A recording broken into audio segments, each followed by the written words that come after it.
Still coming in? Okay.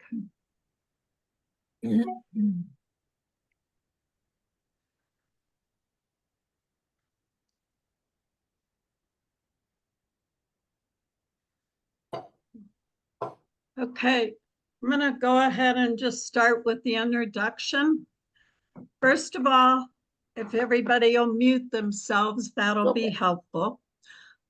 Welcome and thank you for attending our meeting by the League of Women Voters of Michigan's Advocacy Committee on a post-election update with the election results and preparing for the lame duck session.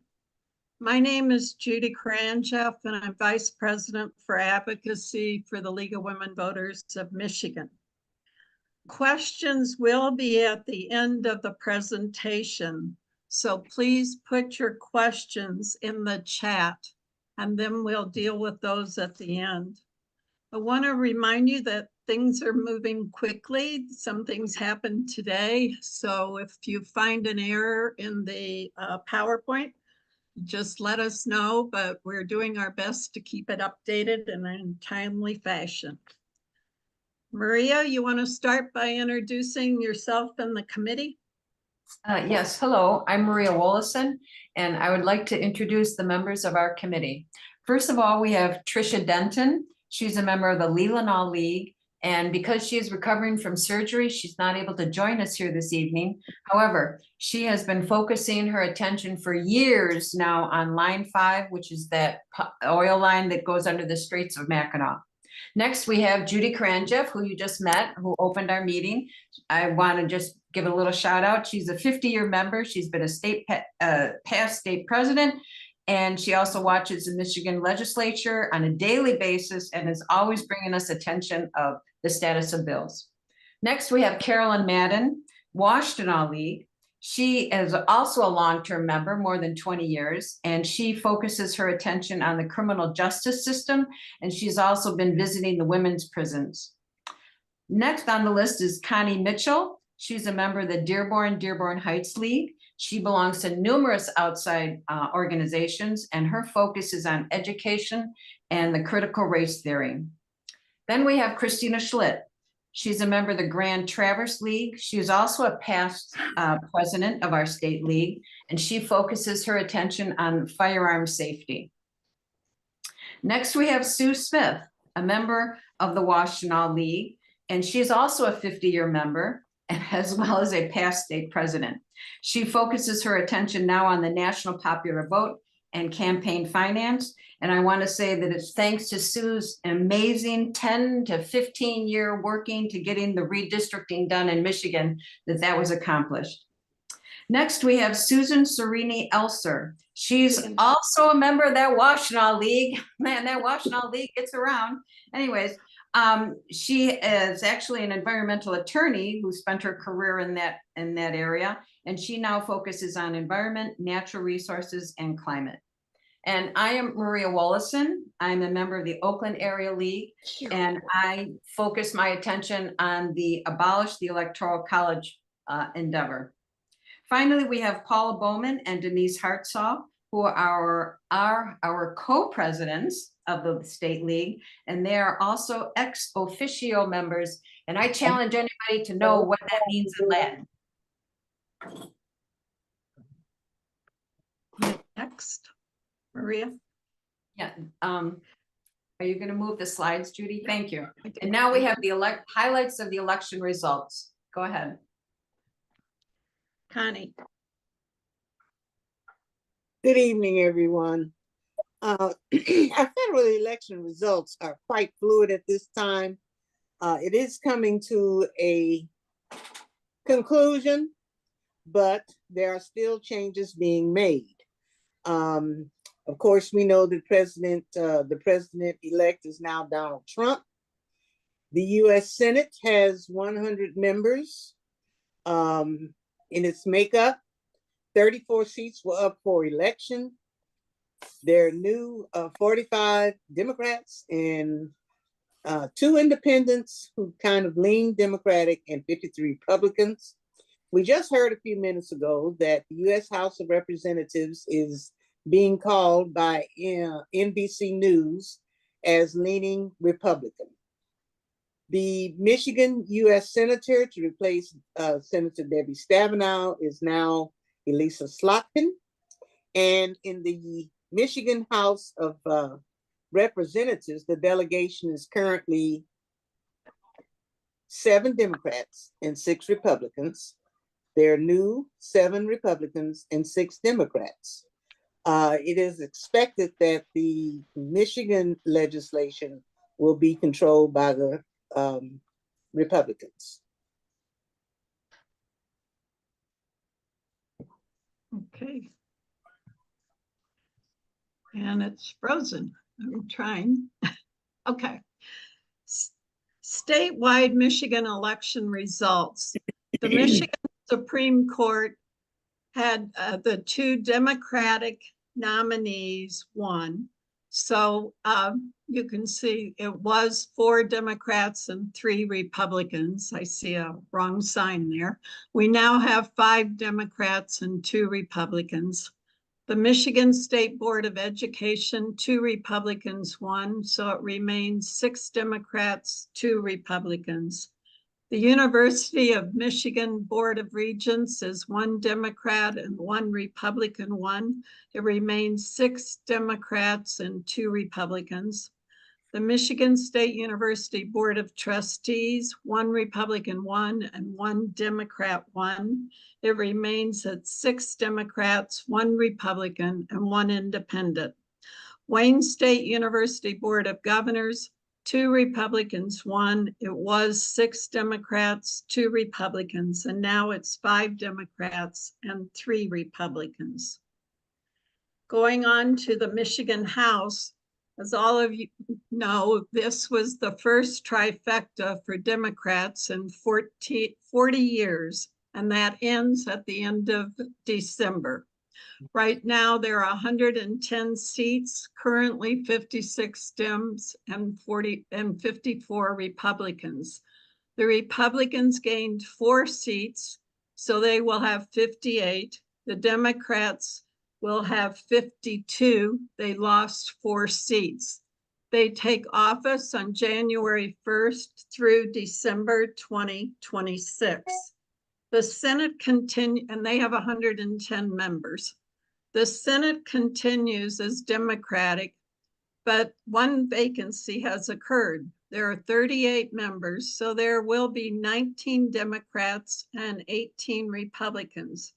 As some of you know, Senator Kristen McDonald Rivet from District 35, Senate District 35, she won an election to Congress, so there will have to be called a special election, but we have no idea when. If the special election resulted in a Republican being elected, we'd be tied, and the lieutenant governor would have the tie vote break. If a Democrat won, we'd be back to the same numbers we were, 20 Democrats and 18 Republicans. She continues to serve in the Senate until the end of December. And Governor Whitmer obviously continues as governor until the election in 2026. Maria?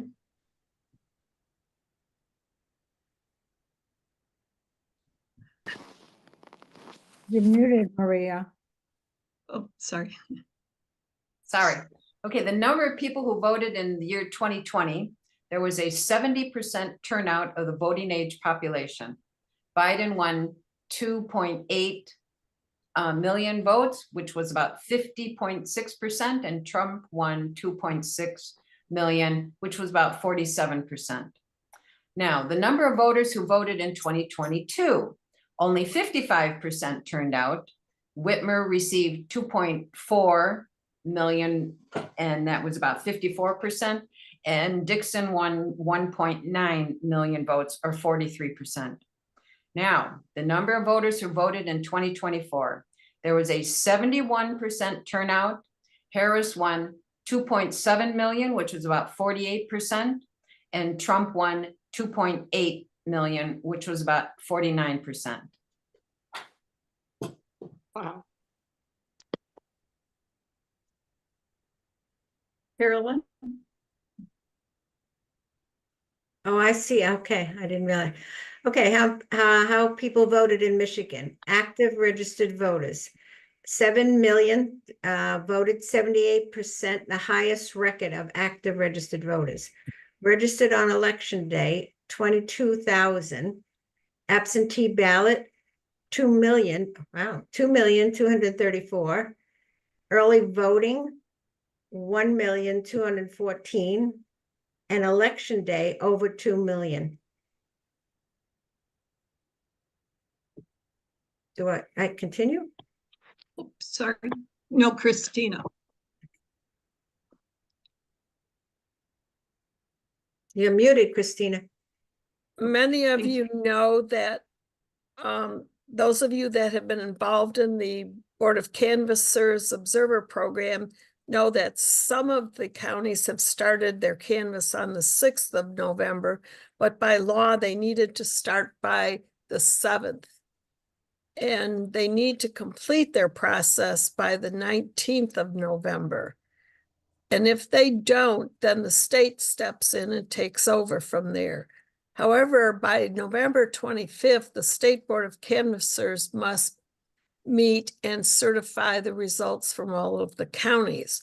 I do believe I saw somewhere that they were going to meet on the 22nd. Now, December 11th, each governor allocates the state's electors to the winning candidate.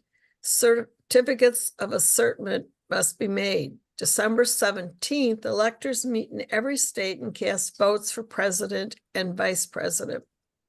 December 25th, electoral votes arrive in Washington, D.C. On the 3rd of January, the House and Senate convene. The 6th of January, at joint session of the House and Senate, the Vice President oversees the final step of the Electoral College vote process at 1 p.m. And then, of course, we know on January 20th is Inauguration Day. Thank you. Okay, thank you. Hi, I'm Sandy Cerini-Elzer, and we're going to spend a few minutes now talking about the work that the League has been doing over the last 2 years to support bills that became law during the 2023-2024 legislative session. So next slide. In 2023, the democratically controlled Michigan House and Senate passed 310 bills that the governor signed into law, and some of the bills even had bipartisan support. So far in 2024, only 147 bills have passed and been signed into law, but that could change with the 6 weeks remaining in the 2024 lame duck session.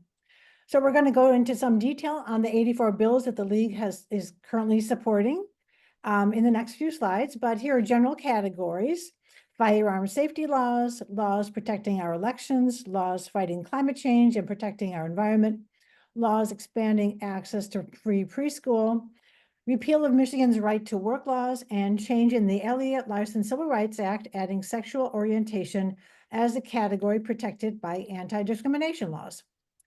So I pass it on to Sue.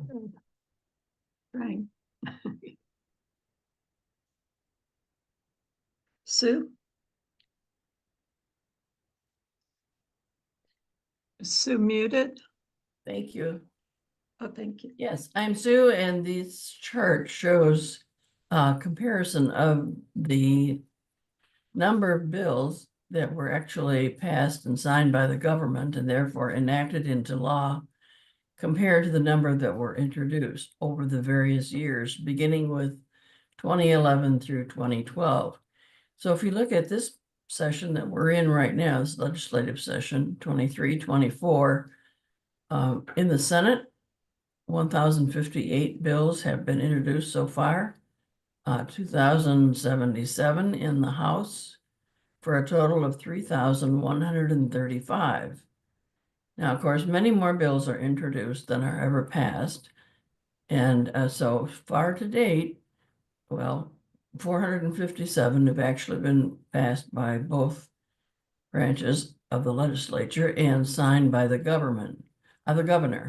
Now, of course, as we all know, the Democrats are in control of the governors and the Senate and the House, but that is not going to last. And so, of course, starting in January, the Republicans will be in control of the House. And so that means we're going to have a very active lame duck session as the Democrats try to get as many bills that they favor as passed as possible before they lose that opportunity.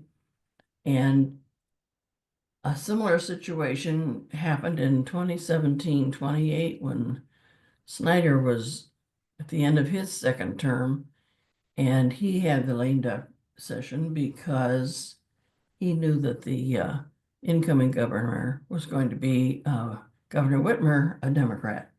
So again, we're going to see a lot of action going on in the lame duck session, and we'll be looking at some of those bills in a few minutes. Sandy or Carolyn, I think you're up.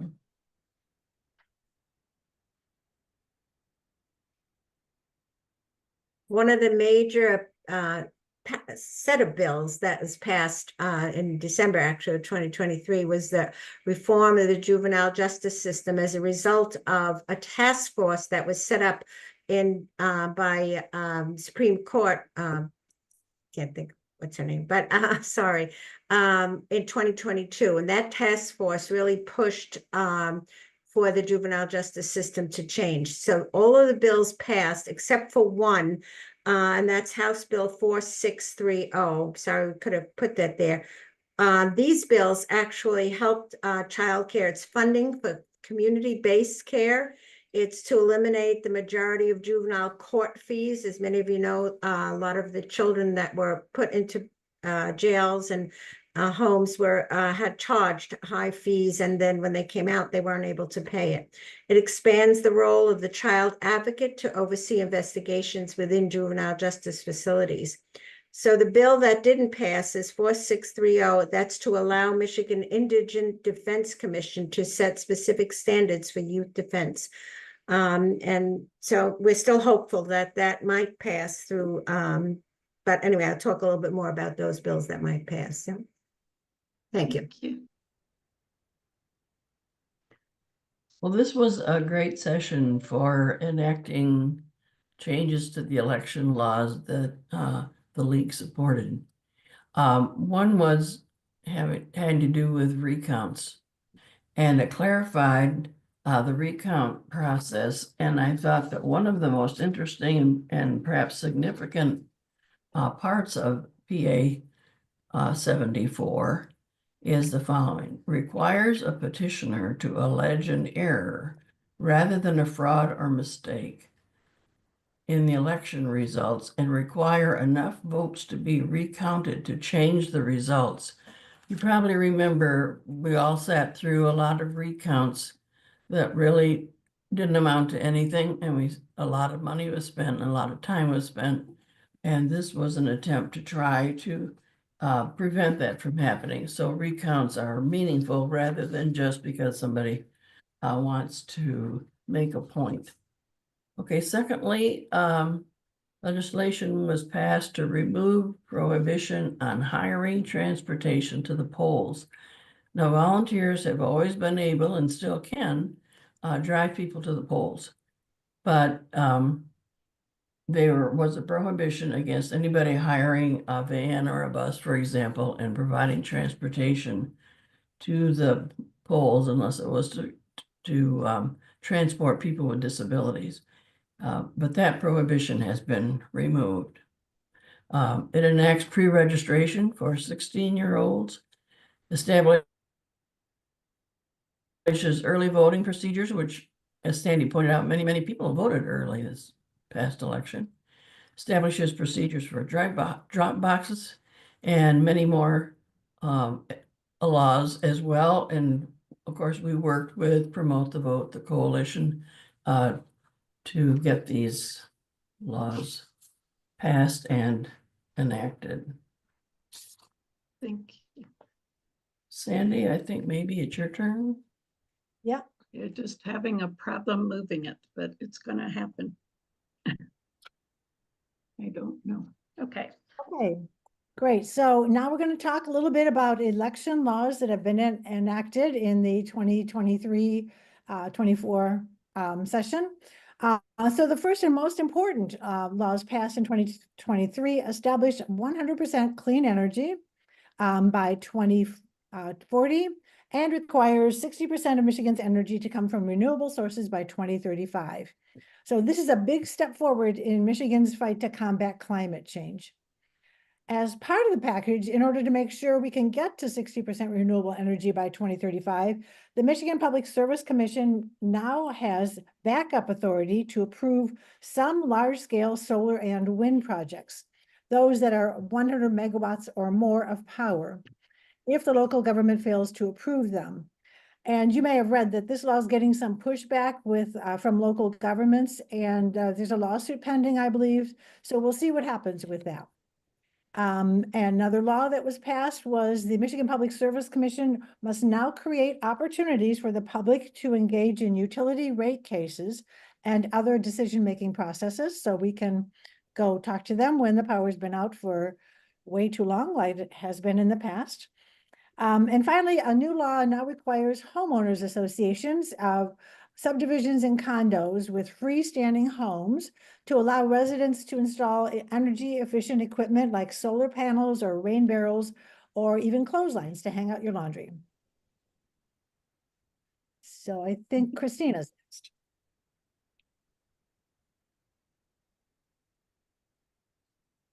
Thank you, Sandy.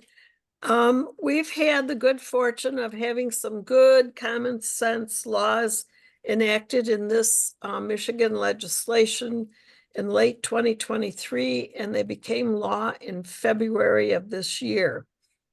They are where it provides penalties for storing or leaving a firearm where it may be accessed by a minor. It requires background checks for all firearm sales in Michigan. It provides for an extreme risk protection order. That is if someone is going to be harmful to themselves or to other people, then someone close to them, family members, or law enforcement can recommend to a judge to have them restricted, and law enforcement will have to go in and remove their guns. But it's not just simply doing that. The judge has to pass the order. And then there's the exempt purchase of gun safety devices from sales and use taxes. These were all enacted in February of this year. So good common sense laws are are on the books. Thank you.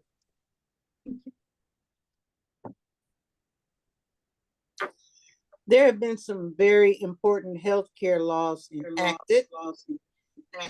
We, first of all, looked at the Affordable Care Act that was established in order to make sure that insurers provided no-cost essential services. As we all know, healthcare is a very expensive thing for many people to undertake. So the law that was enacted says that they cannot deny or limit coverage based on gender identity or sexual orientation, nor can they cap any coverage in a given year or across a person's lifetime. The healthcare law, one other healthcare law that was enacted, repeals some of the old laws, such as penalties for providing certain drugs or posting advertisements or administering with intent to procure miscarriage. And finally, the Reproductive Health Act, PA 286 of 2023, was enacted, and it serves as a part of the movement titled Reproductive Freedom for All.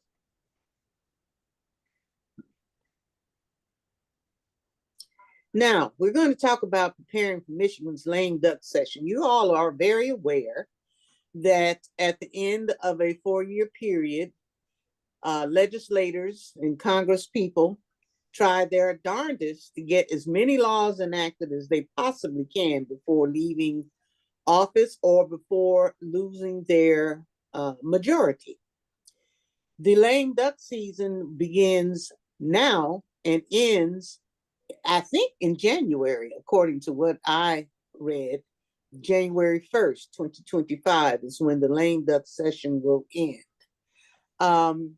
And Michigan's 103rd state legislation will take effect. This means that both sides are going to be very, very busy trying to get any laws that they have proposed enacted before December 31st or January 25th. So we will be very interested in seeing how many laws are actually enacted by the majority Democratic delegation, and how many laws are enacted because there is bipartisan support of any bills. So we will watch and see what bills are going to be enacted by the end of December of this year. So on the number of bills enacted historically, we pulled up some from 2011 to 2022. And you can see it varies as much as 39% to 11%. So we have no idea what will happen this year, but we'll be tracking it and see what happens. What we do know about this lame duck session is that the current legislature has a few weeks to pass legislation. Today, there was a new concurrent resolution from the Senate, number 22, that established the calendar through December 3rd. But on the legislature's website, they go through December 19th. So we'll just have to watch this. But you can see they meet tomorrow. And now they've added coming in on November 26th, and then going back out December 3rd, that week for 3 days, the week of the 10th for 3 days, and then the 18th and 19th for 2 days. All of this is subject to change, but we're talking about 10 or 11 days. Republicans want a short lame duck session because they won the Michigan House and will take power next year. That's understandable. The governor and the House and the Senate leaders that are Democratic are setting their agenda. It has not been made public yet. Governor Whitmer's spokesperson said she wants to continue lowering costs in the face of inflation, bring good paying jobs to our state to grow the economy, and build more affordable housing to drive down prices and protect our rights and freedoms. So we'll have to wait and see.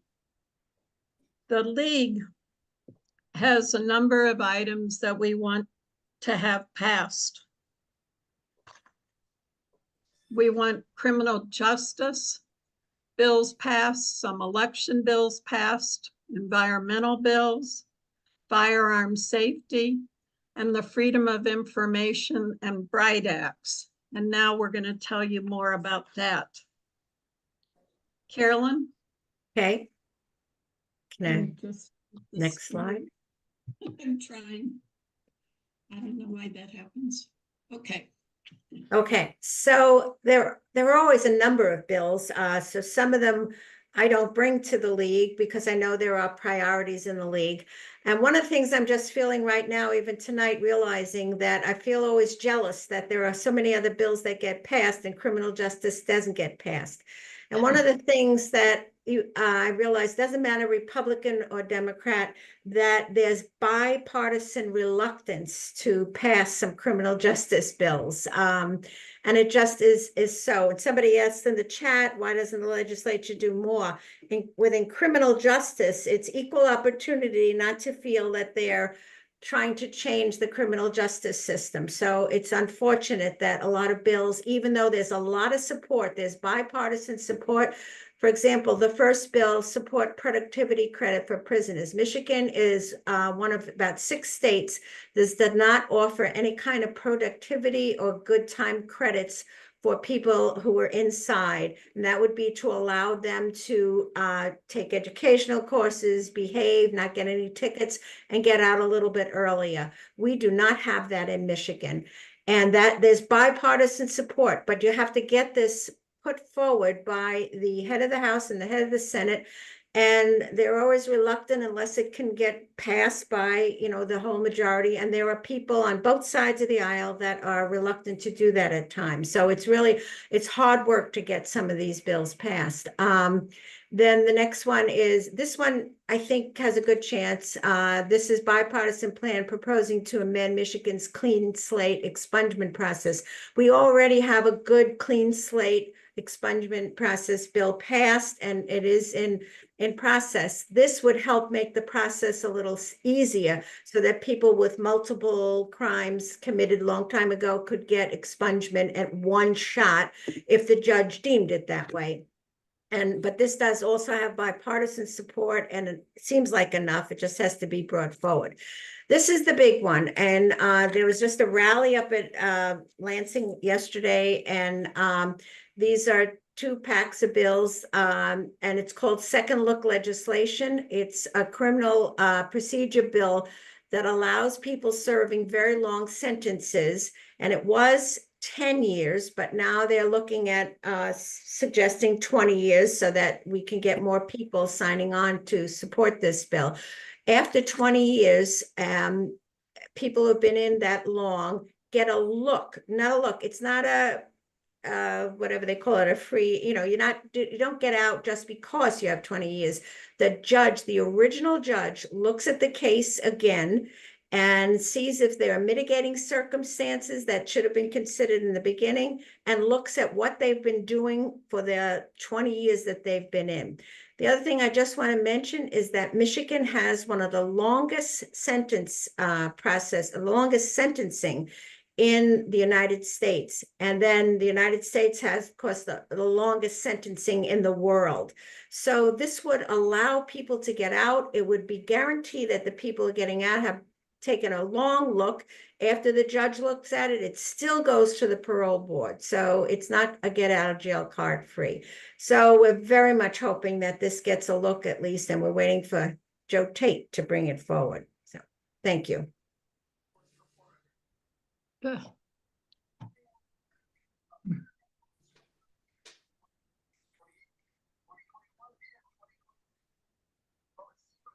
Sue, got it. Oh, Are you on mute?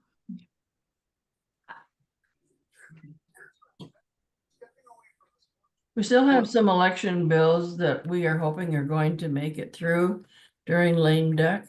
One is to support what's called the Michigan Voting Rights Act, and it's already passed the Senate Bill 401 through 404, and they're in the House Elections Committee, and we're hopeful that those will make it to the House and actually get passed. The second one is one that we're all familiar with, and that is our many efforts over the last several years to get the national popular vote bills passed. House Bill 4156 and 4440. We've been assured they will pass in the Senate once they pass in the House. We have worked very hard along with the National Popular Vote staff and other members of the coalition to which we belong to try to get Speaker Tate to bring this to the House for a vote. And we've also worked with various Democratic legislators who have been a little bit reluctant, and we just have the Democrats have a very slim majority in the House, and so there isn't much room for people who decide that, well, maybe they don't want to support it for one reason or another. So we've been getting some encouragement from the staff at the National Popular Vote. They think it's going to be coming up this week. Of course, that means tomorrow. But if we just get through lame duck, we will be very happy. And this is probably our last chance for many years to make it happen in Michigan. And I just got a notice today that a bipartisan group in Pennsylvania has introduced it in Pennsylvania. And of course, Pennsylvania has a lot of electoral college votes. So that would be quite significant if they were to pass it. But Michigan has 15, so we need to get it passed here in Michigan. And I think, Maria, you were going to talk about the Electoral College and the US initiative. Yeah, and I just wanted to make a comment that the elimination of the Electoral College is focusing on getting a United States amendment to the Constitution. And we all know that that is a very, very heavy lift. It requires, let's see, 3/4 of the Congress and 2/3 of the Congress and 3/4 of all the state legislatures. The national popular vote it is part of that process in that it will motivate the state legislatures to consider passing the national popular vote.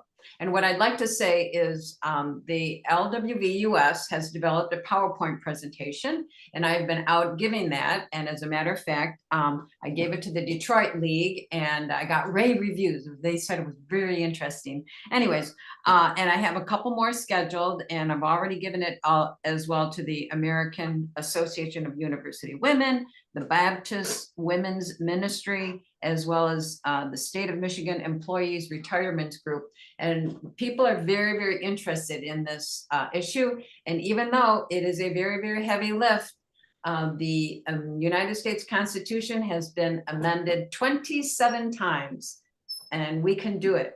We can do it. Thank you. Okay, thank you. So the environmental bills we'd like to see passed in lame duck, we've got a list. The first one is the statewide inspection of septic systems. So Michigan is the only state in the nation that does not have statewide regulation of septic systems. And we've got an estimated 30% of Michigan residents use septic systems to dispose of their waste.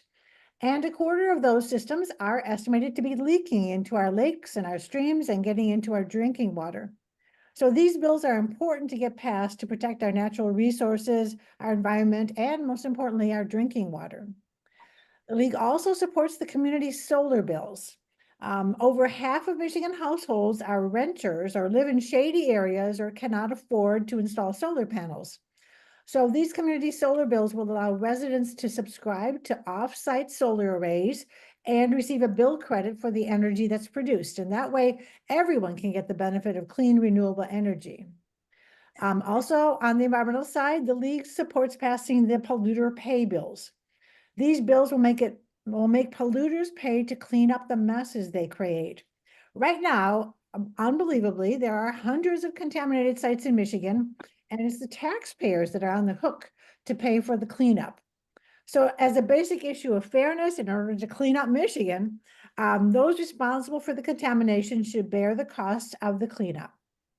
And then there's one additional bill that the League supports that may have a chance of passing in lame duck. I heard it talked about at one of the meetings I was at, Senate Bill 228, which bans the ban that now prohibits local governments from banning single-use plastic bags. So that's a lot of bans, but basically it's a bill that would allow local governments to prohibit single-use plastic bags to control litter and waste and to address the issue of plastic pollution. So I think the next one is Christina. And thank you, Sandra. Today, we've had some really good news in the House session today. House Bill 4127, which has been hanging around for a long time, bans guns at polling locations, that passed today. And House Bill 4128, which is banning guns 100 feet from counting boards, absentee ballot counting boards, passed today as well, and it is on its way to the governor's signature. And the vote was 56 yes and 53 no, and you can see on here how that played out.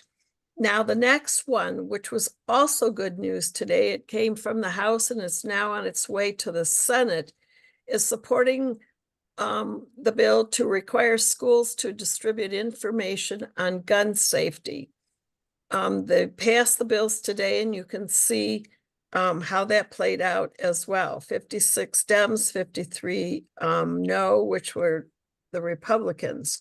Now, these bills are to encourage the Department of Health Services regarding safety storage to the firearms, but most importantly now, it's going to go to the schools. It's going to be brought to the attention of parents and guardians so that they will be more aware of the fact that if there are children in the house, that they need to secure their guns and keep them from being accessible by the young folks. And we already know what those statistics are. The young people are the most vulnerable to the guns. And now we're waiting. Tomorrow, this will be brought up in the Senate, the support on a gun ban in the Capitol and other state buildings. We support Senate Bill 857, which is the gun ban in the Capitol. And there's another one, 858, which supports banning guns in other state buildings, but we have to still go through the process on that. So with this particular session, we have had some really good common sense laws enacted. And thank you. So Connie, you're up next. We all are aware of being able to FOIA certain individuals or departments of government, etc. And there are other bills that we are watching and we are in favor of having them passed. One is the Support of Freedom Information Act for the legislature and the governor's office. This has passed the Senate and it is currently in the House Government Operations Committee.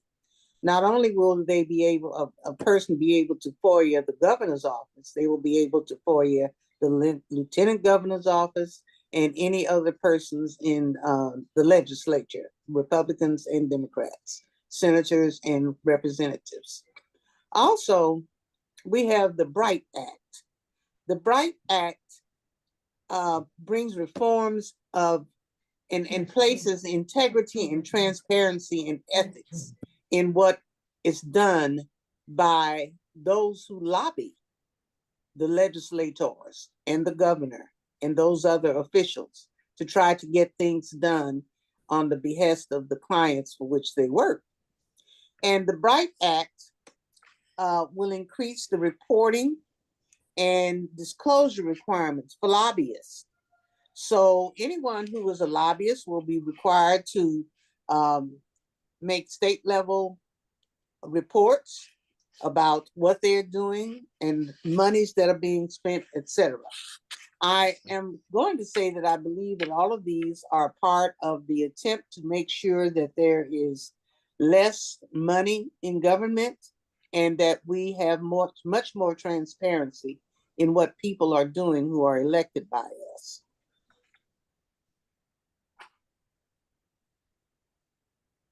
Okay, stuck again. Maria?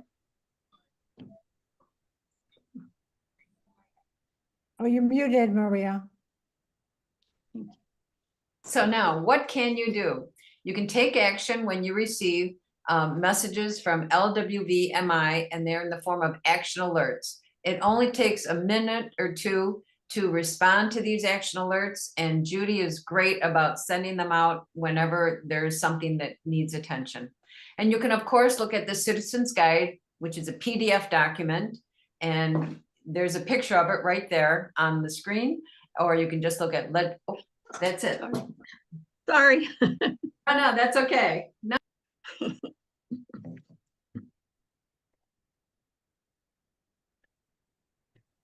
Paula? And we wanted to mention that starting with the action alerts in the lame duck, you're going to see this graphic on Facebook and Instagram, and it will hopefully trigger you to search your email. We know some of you have to really hunt around for those action alerts, but you really don't have to, because you can just go to the website. So when you see that graphic on Facebook, please do go to this website address, which is right on our website. You just click that little green or gold button that says take action, and you'll find the action alert right there. So hopefully that will get more of us to respond.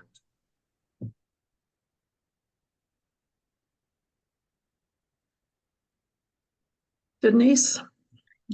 Okay, I'll just read off some of the questions from the chat. I'm not going to read every single word, but just to try and elicit some responses that address the questions. So there were a couple of comments, questions about the level of activity or not in the legislature during the past session, and sort of sad that now we have such a crunch in lame duck. Is there, Judy or anybody, want to address that pacing, like why it was that way? I think it's politics. You have to remember that during this session, there was quite a lengthy recess while 2 House members had to be replaced because they had run for mayors and won. So they were down in the number of people in the House. So that was longer than normal. And then they always take off for campaigning and summer breaks and deer hunting. So we're where we're at, but you can see this isn't abnormal when you look at the history of bills that pass in lame duck. All right, thank you, Judy. There's a question about whether the state of Michigan is sharing with other states information about people who are subject to the red flag laws, I assume in the other states. So in other words, do they know? I don't know if anybody from the committee knows that. Christina, do you have any idea? I'm not really clear on how much they're interchanging with other states. I know there's still the hurdle to overcome in educating our residents in Michigan. Many people that really need these laws aren't even aware that they have access to it. And there's also an education process going on with law enforcement on the optimal way to handle this. Great, thank you. There's a comment about how important attendance is when the legislature during lame duck, when the majorities are so thin. So I don't know, Judy, if there's any. I would like to comment on that. Yesterday, I believe her first name is Karen and her last name is Winslet. She's a Democrat. She was not at session. So that was missing a person and made it hard for them to vote. And today, Rachel Hood evidently had a press conference and kind of announced she wouldn't be coming in if they didn't vote on bills. And what that means, I don't know. But yes, you can tell when there's this slim majority and you have the Republicans, would be glad to recess now and start over in the new session. Attendance by both parties is important. Great, thank you. There's a question about whether the governor has signaled if she will sign the FOIA or the Bright Acts. I'm not aware of that. Okay, all right, sounds like we don't know. Okay. Oh, okay. So there's a question about what is in the Michigan Voting Rights Act bills. So maybe just an enumeration of kind of the content of those. Maybe we could also put this in the chat. I'm not very good at doing that at the same time, but there's a Michigan legislature website and you can put in those bill numbers 401 through 403. Is that right? You can put them in and you can see an analysis that is done by the Senate and the House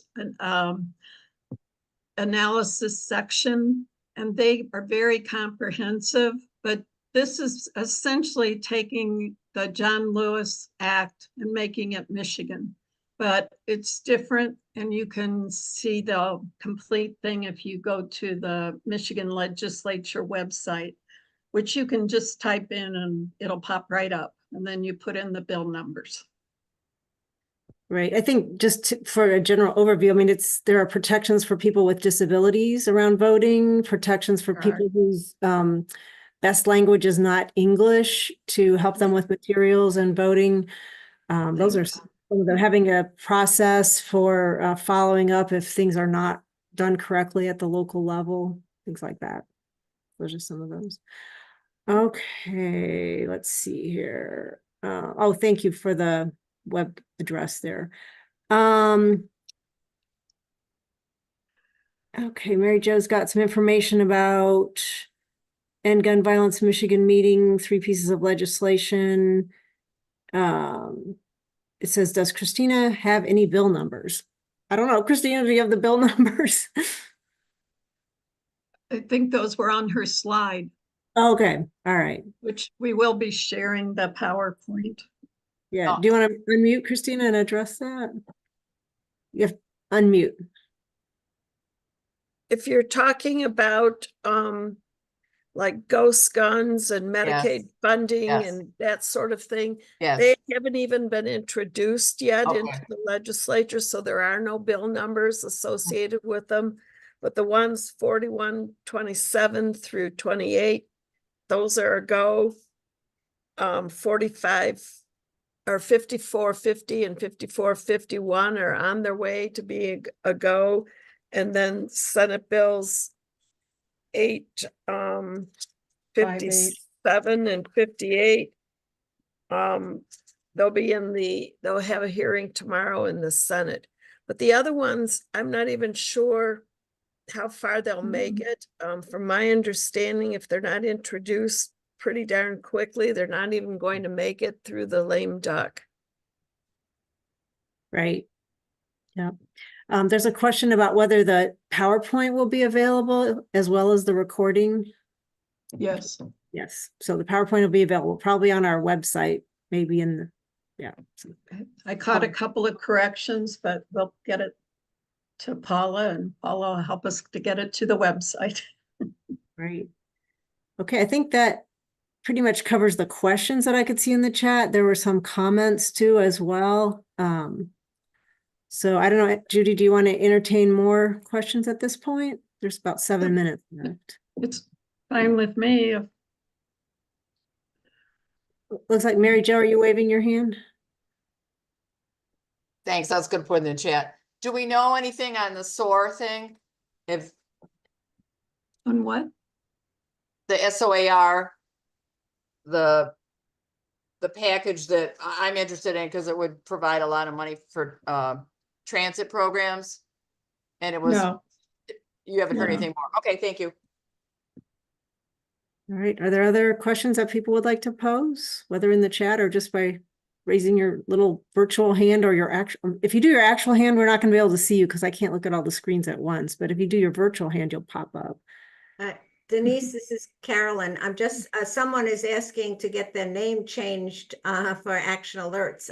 So I think we need to tell that person to contact who, Judy or? I get the list from what's put in by your local league. So you need to contact your local league. They put it in the database. It's the LWVUS membership database that feeds, that creates the spreadsheet that Judy uses to send out the action alerts, and that's like league links and everything. So that's the key to having correct information. Make sure your email address is correct in that membership database. Thank you. I can't tell you how many errors are in that database. If you think about it, your membership people are inputting a lot of information. So if you are not getting action alerts or league links, please ask your membership chair to make sure that your email address is correct in the LWVUS database. Yeah. And as Paula said, on the state website, right in the right-hand top corner, there's a button, take action, and every action we take is there. Okay, there's a question in the chat about the tax breaks for data centers. It That- says, do we have a position on this issue? That actually had a vote today, and I can't tell you how far it went. I was doing something else, but there was discussion about that. It looks like this person is saying that it passed the state house. Okay, that's what I was watching. So we'll know more. The journal's not printed yet, but tomorrow there'll be a printed journal of the vote and what happens next.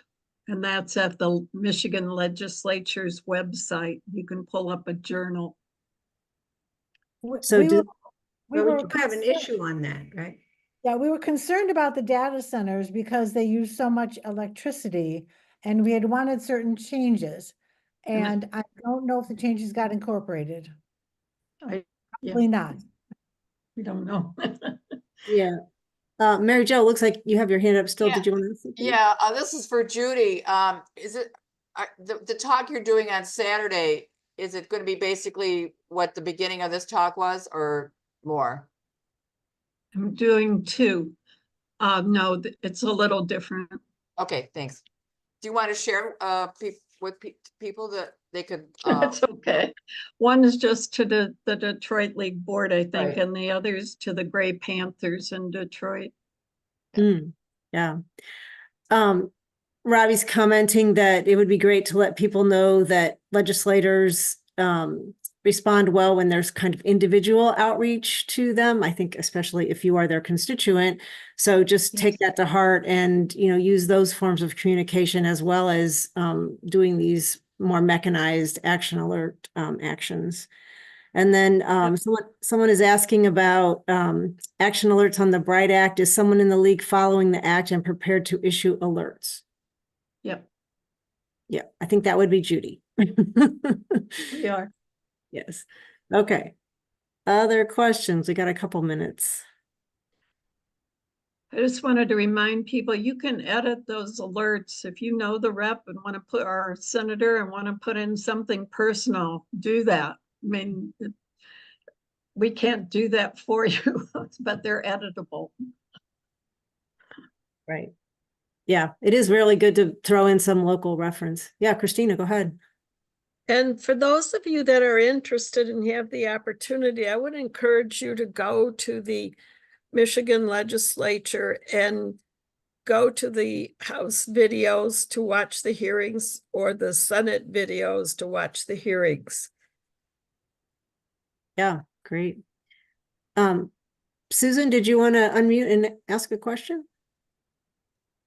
Actually, I just lowered my hand because I was the person who wanted the information on the Bright Act. Oh, You've okay. already addressed that. Oh, okay. All right. My computer's slow. All right.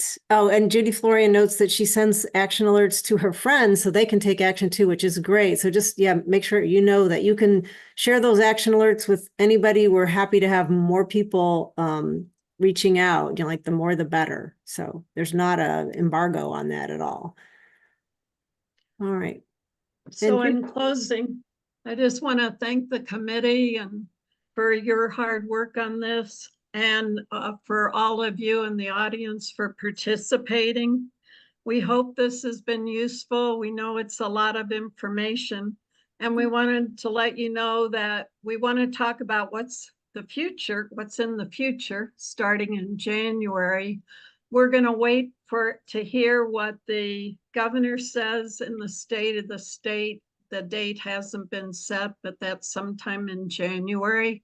And then we'll know her agenda and hopefully hear more about the House Republican agenda and the Senate Democratic agenda, since they're the majority party. So we'll host another meeting then and probably know more. We'll learn, there's going to be all new committees, all new staff in the House. So there's going to be a lot of changes that we can talk about early next year. So thank you all. I hope it's been useful. Thank you. Great job. Thank you. Thank you. Good night, everyone.